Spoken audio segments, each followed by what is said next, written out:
What's going on, everybody? It's Rowager coming at you with a brand new video, and I literally just got home from work maybe 25-ish minutes ago, something like that. I'm still in my uniform. I haven't even changed out because I've been just doing stuff on my computer.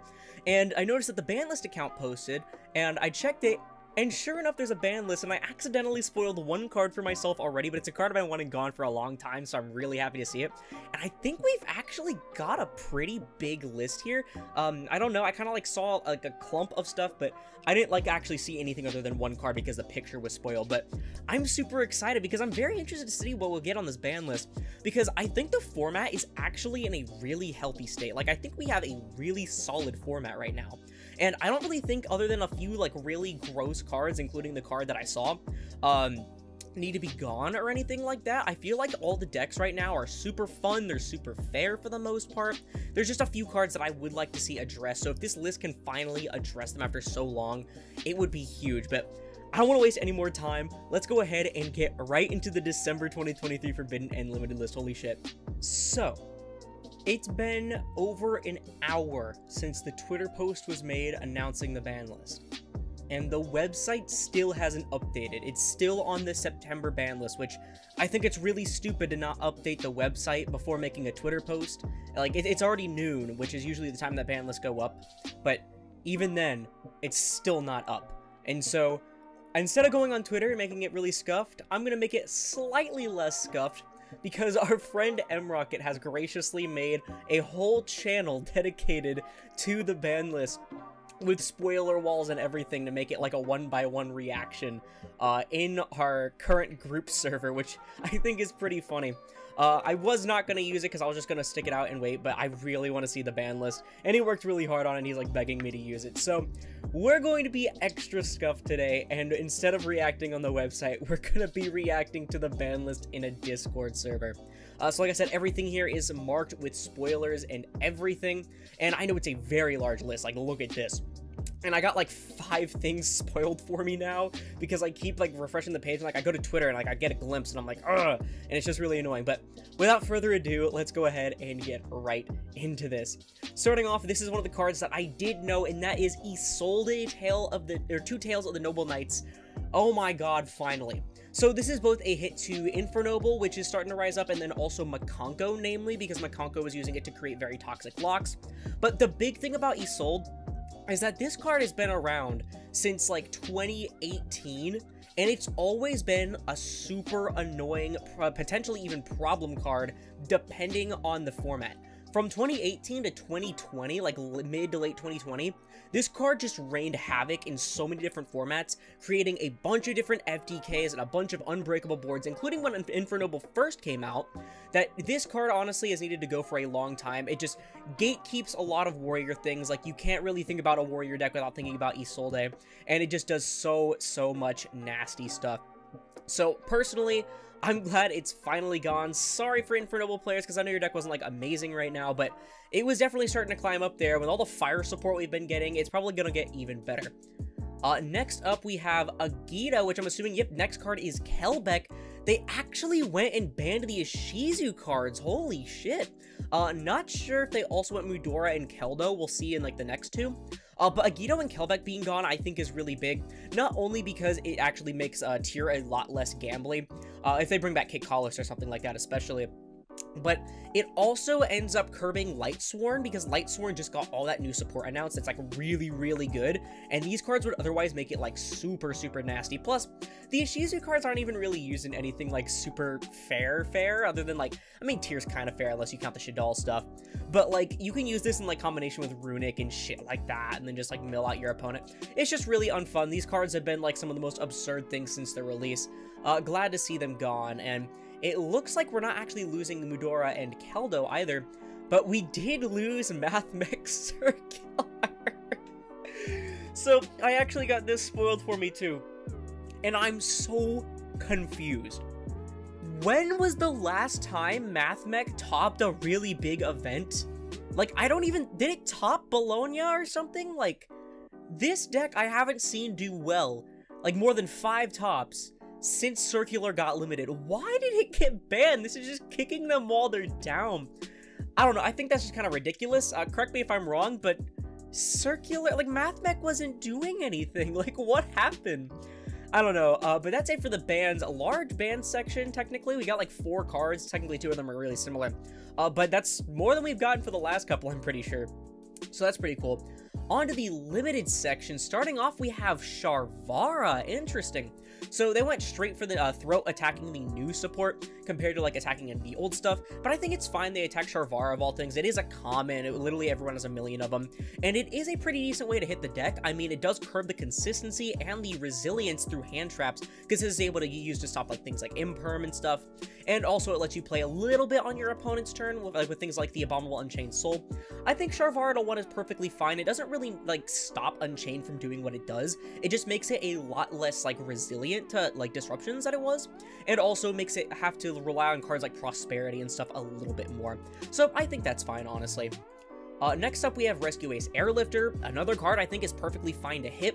This card isn't like the most insane card in the deck, but it is the main starter. It can grab things like Emergency and contribute itself off the Emergency. So you can summon your Hydrant, grab your Turbulence, and then banish the Emergency Airlifter, go for Turbulence. It's basically like the main combo starter.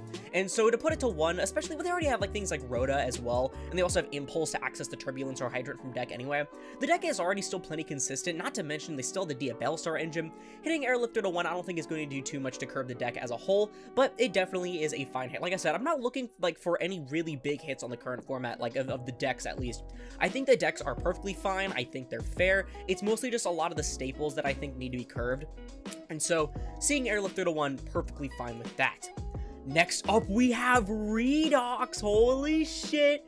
Okay, so we're finally getting all the Dragon Rulers back, it looks like, slowly but surely. Redox, like, right now seems a bit weird because I don't think we have anything coming out that would, like, work super well with it, which, I mean, is probably a good thing, to be fair, but usually, like, when it came with Tempest and also with Blaster, they came out in a time when there was decks coming out that would actually be able to use it. Like, the Dragoonity support came out when Tempest was released from the ban list, and then Blaster came out when all, like, the Volcanic stuff and things like that came out. So Redox being released here, I don't think there's anything that goes really along with it, but I am so excited for Tidal. Oh my god. And I wondered, it's gonna be so funny because everyone says Redox is like the one that can't come back. This card's so nuts, but I'm really interested to see how it performs because I don't really think outside of decks like except like Earth Machine and stuff, I don't really think that Redox is gonna be too crazy. Like, I don't think there's anything that would like super significantly want to play this card and get amazing value out of 2 discards to special summon from grave. Next up we have Harp. Holy shit, finally! It's been, what, almost 4 years now. Next month, it'll have been 4 years since this card was banned. And we're finally getting it back to 1. After everything else but Thunder Dragon got their stuff back. Well, also Pendulum, but we don't really care. Electromite can stay gone. It doesn't really matter. But oh my god, finally. I've been wanting to cook up so many Orchest variants, and Harp being gone makes it so much harder to combo because you can't go like Gearsu 1-card combo into anything. And I think the Orchest cards are in a perfectly fine state right now because we're not back in Master Rule 4 where Darks were like dominantly ruling all, and this deck being able to extend into Darks and stuff was like a super big thing. But that was back when extending into like 2 Fog Blades and a Quick Ding Gearsu was like super crazy because it was Master Rule 4 and everything was slowed down. But now, like, locking yourself into Darks fucking blows. And so, Harp being back, it just feels so good. If you have your Orchest core, good on you. I keep buying it and then selling it. I bought it like 3 times and I just keep selling it because it just never comes back. But good on Orchest players. Oh my god. Looks like this is a trap card and Gozen match is put to 1. Okay, so I got like a couple of things spoiled for me, and I know one of the next cards where it's going to come up, but Gozen to 1 of all things is a bit interesting. What's the next one? They hit Gozen, Rivalry, and Tickboot to 1? That's crazy. So all these cards now become sacky 1-ofs that you'll have to hit off of cards like Prosperity, unless they hit Prosperity. Oh my god. They didn't have Prosperity, did they? Because we're already in the trap cards, right? They wouldn't hit it like after. He wouldn't put the spells like afterwards, would he? I don't know. I don't know. I think those are links and stuff down there. But Wow, I think that's actually really cool. I mean, these are just really annoying floodgates. A lot of decks being able to just max out on 3 of them and then just set them on their end board to make it even stronger. Super, super annoying. Yeah, having them at 1 makes them a bit sacky, but Skill Drain was at 1 and didn't even really see any play. And these cards would probably not see very much play either right now that I think about it. When you put a card like this to 1 with no real way to search it, other than Prosperity, it makes it to where they become way too sacky to really rely on, and so there's not much of a reason to put them in your deck. So I can see these still being played in decks like True Draco, Eldritch, stuff like that, like lower tier stun decks. But I really don't think these will see play in like any top tier decks as a side deck pick anymore, which I think is really, really cool. I've been screaming for cards, especially like Tickboot, to be gone, and because they're just super, super gross. And now that I think about it, yeah, Super Poly's still here because U-Bell stuff's coming out, damn. But okay, I can actually vibe with this. Next up, Sun Avalon Dryas. That's interesting. Plant really wasn't doing anything, but I guess they're trying to go for like a nuclear bomb list, as we see by Mathmech Circular. But Dryas, does that kill the combo? I don't remember the plant link combo very much. I think Dryas at more than 1 was part of the combo. If it just hits the follow-up of the deck or something, that's probably fine, but I think multiple Dryas is part of the combo, so Plant Link players in the comments, let me know how much this actually affects the deck, because I'm really not sure. Next up, we have Sunvine Healer to 1 as well. Oh, they're really going for the throat here. Okay, again, don't know if that really affects the deck too much. Again, let me know down in the comments, because I really am not sure. I can't really comment on this. Holy shit. Oh my god. She's back. They actually freed Ib. Holy shit. What are they doing? So, as an avid Ib enjoyer, she sat in my wallet for months, by the way. I love this card. The artwork is just so nice.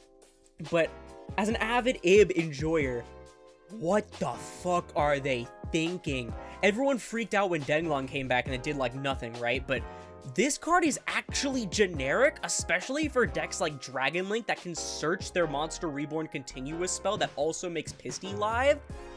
This is actually kind of insane. I can't think of any combos other than Dragon Link off the top of my head, but I remember playing this card when it was out in, like, True King Dinosaur, right? And yeah, Calamities isn't here right now, so it's less powerful, but, like, still, but this card is absolutely absurd.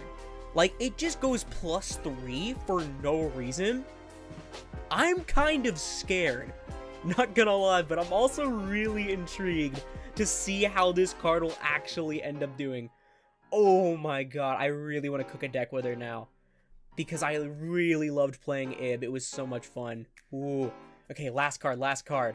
Snatch Steal, holy shit. So, they lose Isolde, right? But Makonko now gains one of the most powerful cards on the ban list. Remember, like, years and years ago, right?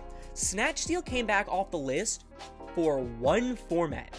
I don't think it was emergency banned, it might have been, but the next list after that, it was immediately put back to 0, because this card is just that powerful. It does target, but it is basically a permanent steal that doesn't negate effects, doesn't prevent attacks, anything like that. Yeah, the gating life points can matter and, like, time, exactly, but this basically gives Makonko yet another, well, I was gonna say another Snatch Steal effect, but this is literally Snatch Steal, and I wonder how many other decks will play this. Too many decks aren't really playing, like, Change of Heart or anything like that, but Snatch Steal overall is kind of just better Change of Heart. I don't know, let me know, like, will y'all play Snatch Steal? I don't know. I wonder how far we moved in the game, if Snatch Steal can be okay or not. No idea, but that is it for the limited section. Very interesting. I love the floodgate hits, and I love almost everything about this limit section. Very big, but very effective. Moving on to the semi-limiteds, we actually have 3 of them. We have Purely Sleepy Memory. I don't know about putting this card to 2 instead of just putting it to 1.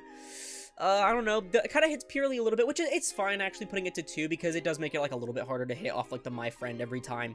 And then also Purely isn't doing like the best compared to the other top decks right now, so 2 is probably fine even though it's a bit weird. Pankratops back to 2. Okay, so people were actually predicting this, funnily enough.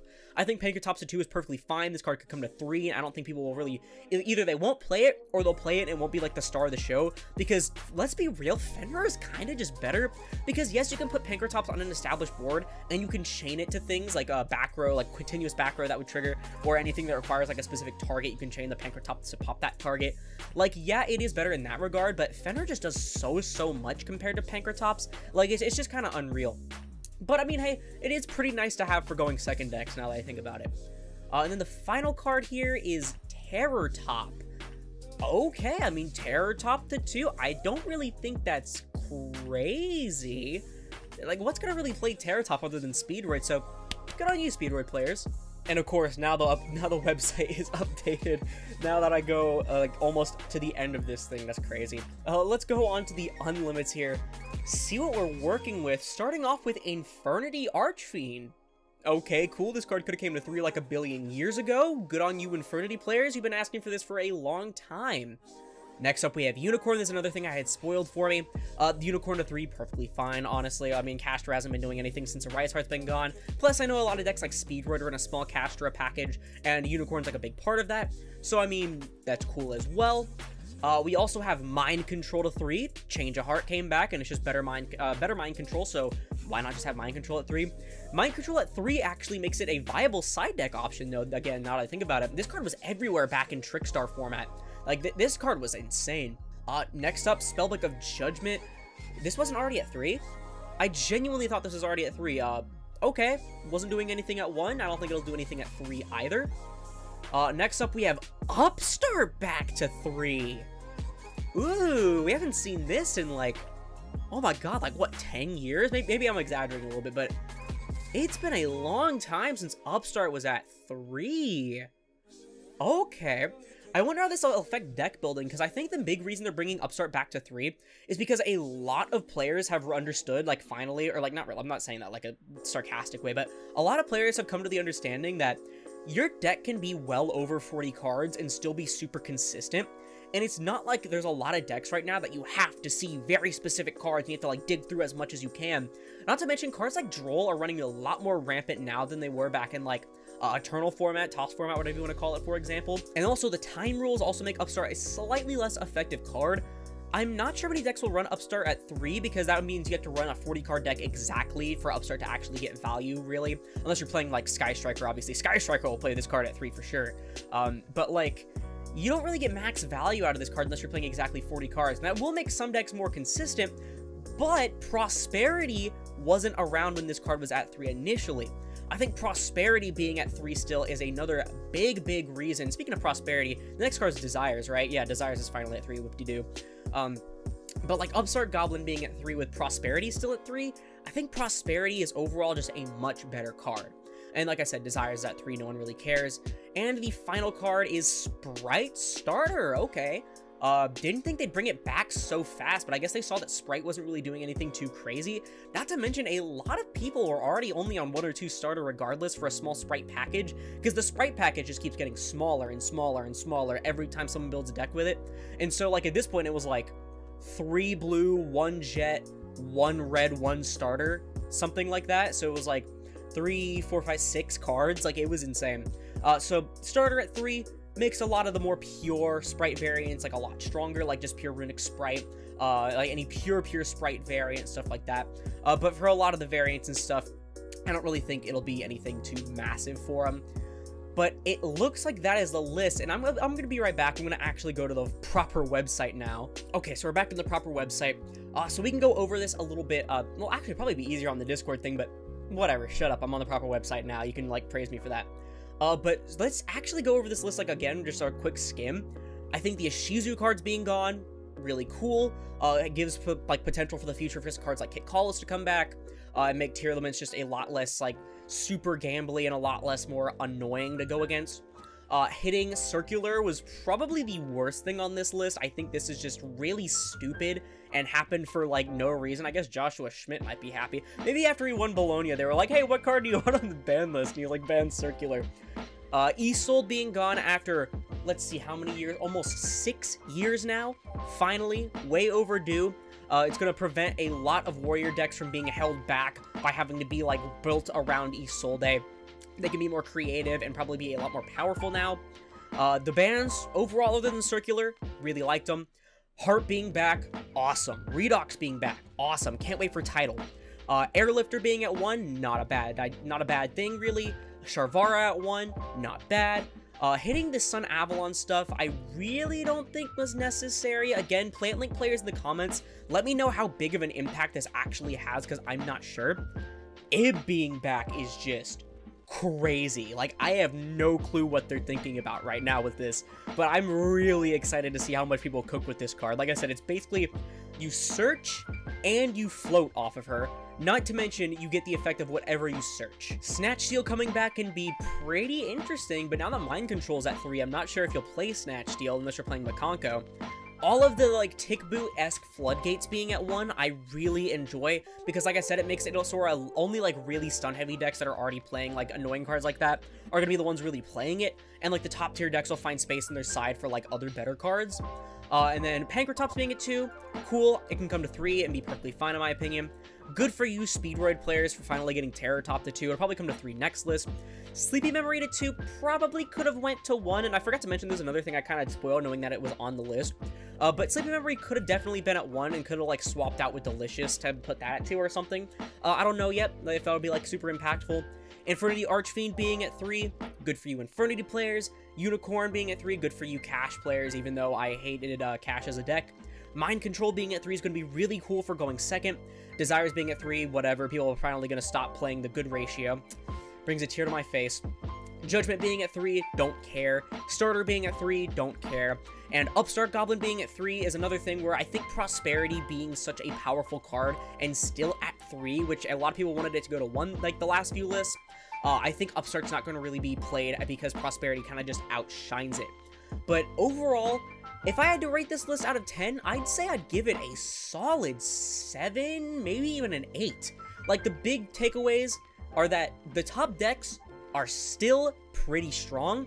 They just lose consistency and resilience, which is a big thing for me. At least in a format where the decks, like, are as strong as right now. If we're in a format where every deck was as powerful as, like, Super Heavy or something, I'd rather hit the end board stuff, you know? I really like that they brought back a lot of cards, especially things like Harp. Like I said, Ib is going to be really interesting. I think some of the hits were unnecessary, like Circular and the Plant Link stuff, but overall, I'm fairly satisfied with this list, but I don't know, that's just my opinion. Let me know your thoughts down in the comments below, because that's going to do it for the video. If you liked it, please sure to leave a like, as I'll split this video and the channel into recommended. And if this content you're going to like it, then perhaps consider subscribing and turning on notifications, because it supports the channel more than anything else, and it's absolutely free. Once again, thank you all so much for watching, I'll see you in the next one. This is Aurora, signing off.